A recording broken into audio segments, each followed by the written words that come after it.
10 Countdown. Counting down the 10 biggest hits of the week.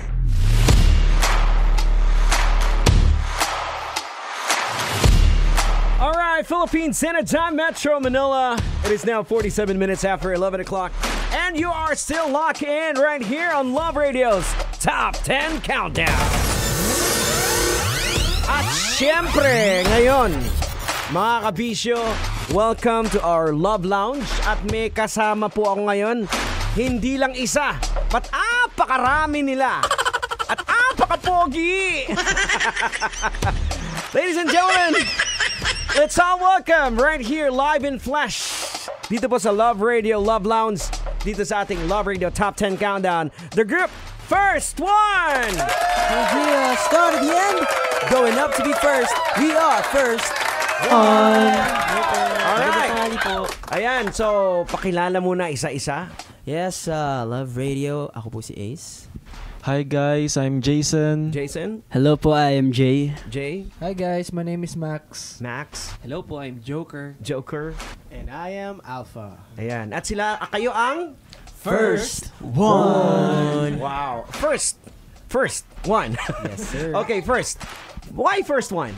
Who came up for sa pangalan na yun? Well, the company came up with a name po. For one, ang pangalan ng company po namin is First One Entertainment. But kami po, binigyan namin siya ng deeper meaning that drives us every time we do something dito sa dream namin na to, which is, we will never go anywhere without him, without our Father being the first one in everything that we do. Amen. Amen to that. Of course, we have to put God first sa lahat ng ginagawa natin. Anyway, yes, taas kamay. Taas kamay. Okay, go ahead. Listen po.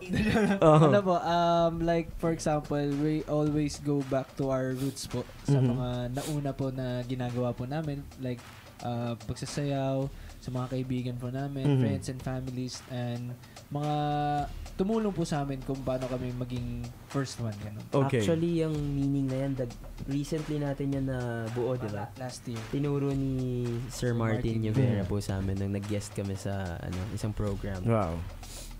First One. Okay, so paano nabuo yung grupo? Paano kayo nagkakilala? Si Alpha po yan. Hello po.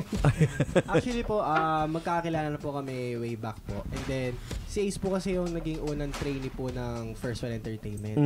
So, siya po yung unang nag-training. And then, since na kami po talaga yung mag-best friend po from the beginning. Okay. Parang, minessage ako ni Ace. Ay, pre, sorry. Minessage niya ako. Sabi niya, bro, magkakaroon kami ng audition dito sa company namin bago sa i-try. And then, from 100 auditionees, na-trim down sa 50, 30, 10, and then, eventually, ito na po kami. Actually, 5 muna. Okay. And then, si Jason, yung bunso namin, na-scout po siya sa isang TV program. And then, ayun na po, naging kompleto na po ang Volta 6. So, ano yung first one na naging problema so far na na-encounter ninyo?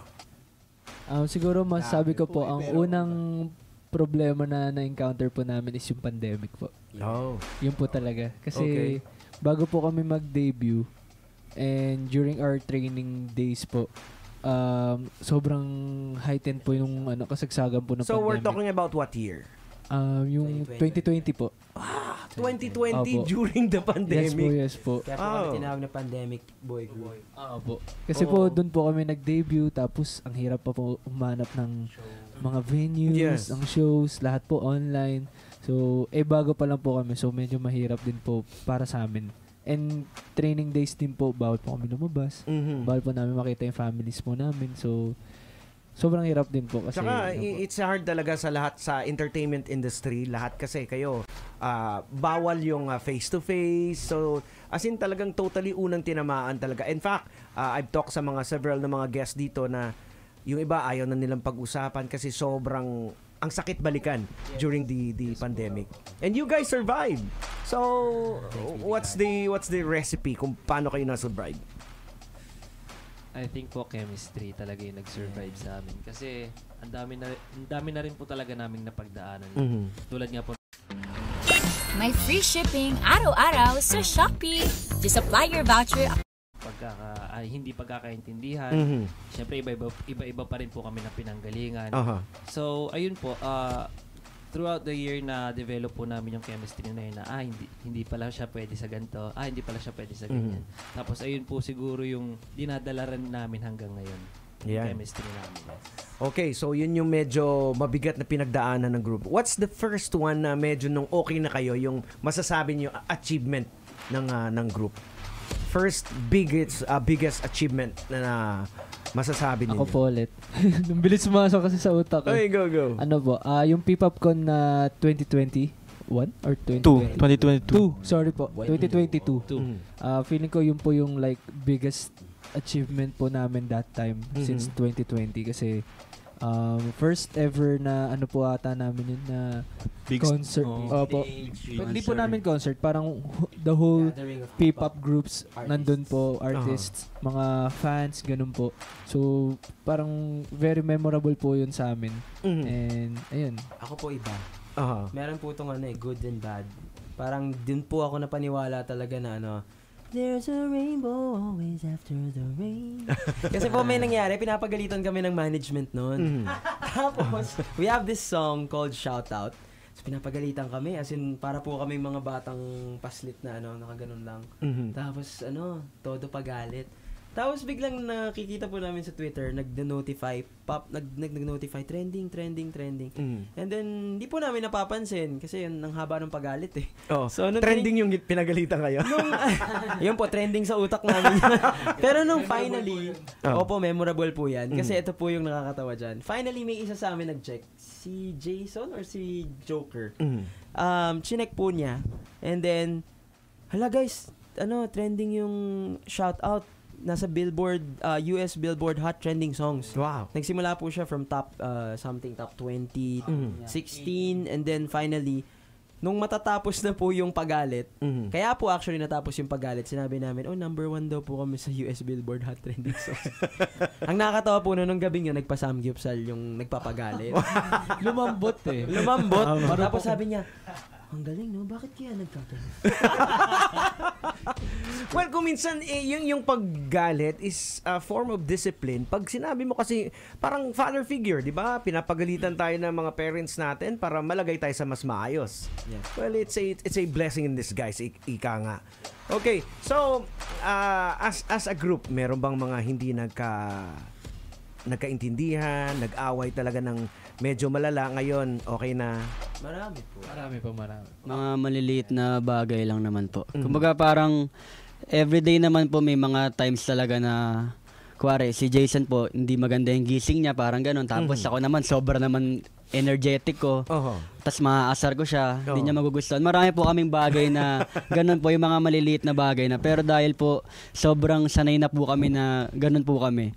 Natatansya na rin po namin na wag muna biruin. O kaya, pag ako naman po yung binuro, parang, nagbibiro lang yan. Kaya parang, after po ng mga ilang taon na magkakasama kami, mas naiintindihan na rin po namin yung sarili namin, tsaka yung kagrupo po namin. Well, marami kasing, syempre sa new generation, mga Gen Z, of course, the P-pop is in. Pero sa mga kagaya namin, mga, na nakikinig ngayon si Manong Driver, mga uncle.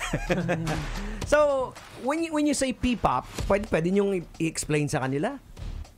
Well, P-pop po is OPM. Musikang Pilipino pa rin po ito. I think na-coin lang yung term na P-pop to modernize this style of music. Na, of course, inspired siya by a lot of musical inspirations. Nandiyan na yung K-pop, nandiyan na rin yung American pop. Of course, na-inspired din niya ng C-pop, J-pop, lahat. So, it just was coined by this term called P-pop. Pero hindi po yan naiiba sa OPM. Musikang Pilipino yan. Gawa natin to. So yung texture ng music lang is medyo iba siya kumpara sa nakaugaliang mga musika ng Pilipino. Modern and evolving. Ayan. So paano nung pumasok kayo dun sa scene na yun, kasi medyo bago pa lang yung medyo fresh pa yung during that time, we're talking about during the time, medyo fresh pa lang tayo sa scene. So ano ba yung mga hesitance niyo, magki-click ba? May mga ganun ba kayong iniisip? Yes po. Kasi po, for me po, as a listener din, talagang mahilig sa music po. Siyempre, medyo medyo hesitant din po kasi nga po yung music po namin, yung mga unang music po namin, medyo may ano po siya, may touch po siya ng K-pop eh. May K-pop is pag napakinggan niyo po. So very parang harsh po siya pakinggan kasi nga hard beats po lahat, ganyan. Danceable, ganyan. So as a Filipino po, parang iba po yung dating sa akin. Pero okay lang naman po kasi it grows on you naman din po. Yeah. So feeling ko po as time goes by, nag-evolve din po yung music po namin. Ganyan. Ayan. Kasi mahirap kasi, sa totoo, real talk, mahirap talaga i-please ang crowd ng mga Pilipino. Sa totoo lang. Pag may ginawa ka, sabihin ka, gaya-gaya. Di ba? May mga ganong ibabato sa'yo eh. But you guys, you prove yourself at kanina nga, as narinig ko na you guys really can sing. Kasi merong mga binubuong grupo just for the looks lang. Di ba? Aminin natin, may mga ganon. Para tapos yun, pakita lang. Pero you guys can really sing. And speaking of singing, let's talk about yung single ninyo. Well, we have actually 2 new singles po that came out. One of them is entitled Dito. The other one is of course a remake, a revive of a very famous song by Alamid entitled Your Love. Pero in the style of first one. Okay. So ngayon, gusto naming marinig, pwede bang pasample? Simulan muna natin sa Dito. Sige po. 5, 6, 7. Dito, tayo'y magsayawan dito, patungo sa walang hanggan. Lumapit ka at tayo'y magmahalan, wag kang bibitaw, ako'y nandito lang. Dito, kailangan lang hiyaan. Dito, yakapin at iyong agad. Ang puso ko ay para sa'yo lang, wag kang bibitaw, ako'y nandito lang. O dito lang, dito lang, dito lang, dito lang, o dito lang. Oh yeah. Joke lang, wala po yun. Pasok ko na pa. Ayan, so gaya nga nagsabi ko mga kabisyo, these guys can really sing. Alright. So, eto na po yung isa sa single din niya, yung Your Love, your own version. Pwede ba namin mapakinggan once again? First one. Alright. 3, 2, 7. Your love is like the sun that lights up my whole world. I feel the warmth inside. Your love is like a river that flows down through my veins. I feel the chill inside. Your love, won't you give me your love? Your love, oh, oh, oh, oh. Your love. Your love, won't you give me your love? Oh, oh, oh, oh. Yan. Pwede ba one time uli, Your Love, tapos dagdagan sa dulo, radio? Sige po. Okay. 5, 6, 7, 8. Your love, your love, your love, oh, oh, oh, oh. Your love, Radio? your love, Radio? your love, oh, oh, oh, oh. Your love radio. Yo! Thank you very much! Galing! First one, okay. Now, right about now, time to do the shout out and time to thanks yung mga sumuporta sa inyo. Promote your gigs, kung saan kayo pwedeng makontak for those na gusto kayong kunin for some shows. Well, Jason? Hi guys, we are First One. So for more updates from us, you can always check our YouTube channel and social media accounts, streaming platforms, Facebook, Instagram, TikTok, and all of them only at First One Official. Yes, and of course, magkakaroon po kami ng international drama series entitled Wuju Bakery. So, kabilang po ako, and Jason, and Ace, and syempre yung mga biggest stars ng Thailand na sila Jeff Satur and Barcode Tin. And of course, from Korea, we have Dion and Q. So, abangan nyo yun, guys. Lalabas na siya early this year. Wow. And lastly, meron po kaming show later sa Marikina. If you guys are free and kung nandun man kayo, feel free to watch us or any P-pop groups kasi may perform din yun. So, see you there. Riverbank Center, Outlet Avenue. 5 p.m. 5 p.m.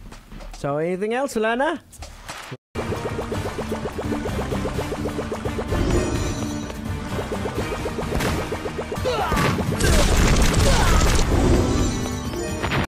ko spinoy. Hindi ko naman sinabi yung dates. Okay, ladies and gentlemen, ito, hindi na natin patatagalin to. Here's a song from the first one, With Your Love, right here on Metro's #1, 90.7 Love Radio.